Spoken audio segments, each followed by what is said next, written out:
છે કોલગેટ અને એચયુએલ, કારણ કે આ બંનેના પરિણામ આવ્યા. એચયુએલના ગઈકાલે આવ્યા હતા, કોલગેટના ગઈકાલે માર્કેટ બંધ થયા બાદ આવ્યા અને આ પરિણામ બાદ બંને એફએમસીજી સ્ટોકમાં ઘટાડો છે. શું છે આ ઘટાડા પાછળના કારણો?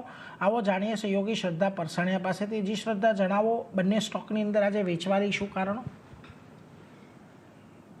ઘટાડો આવ્યો છે તો H2માં પ્રાઇસ ગ્રોથ લો સિંગલ ડિજિટમાં રહેવાની શક્યતા છે. જીએસટી ટ્રાન્ઝિશનને કારણે વોલ્યુમ ગ્રોથ 2% જોવા મળ્યો છે.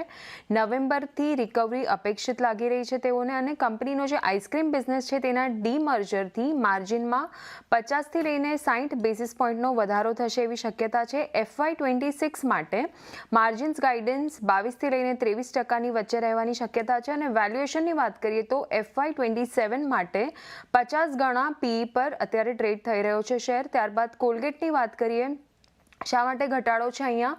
તો Q2નું પ્રદર્શન નબળું રહ્યું છે. આવક 6% ઘટી છે યર ઓન યર બેસિસ પર. એબિટાની વાત કરીએ તો અહીંયા પણ 6%નો ઘટાડો જોવા મળ્યો છે. માર્જિન્સ સ્થિર રહેતા જોવા મળ્યા છે યર ઓન યર બેસિસ પર. Q2માં વોલ્યુમની વાત કરીએ તો અહીંયા 8.5%નો ઘટાડો જોવા મળ્યો છે યર ઓન યર બેસિસ પર. કંપની છેલ્લા 3થી લઈને 4 ત્રિમાસિકથી નબળું પ્રદર્શન દર્શાવી રહી છે અને જીએસટી કટની અસર ડિસ્ટ્રીબ્યુશન પર પણ પડી છે.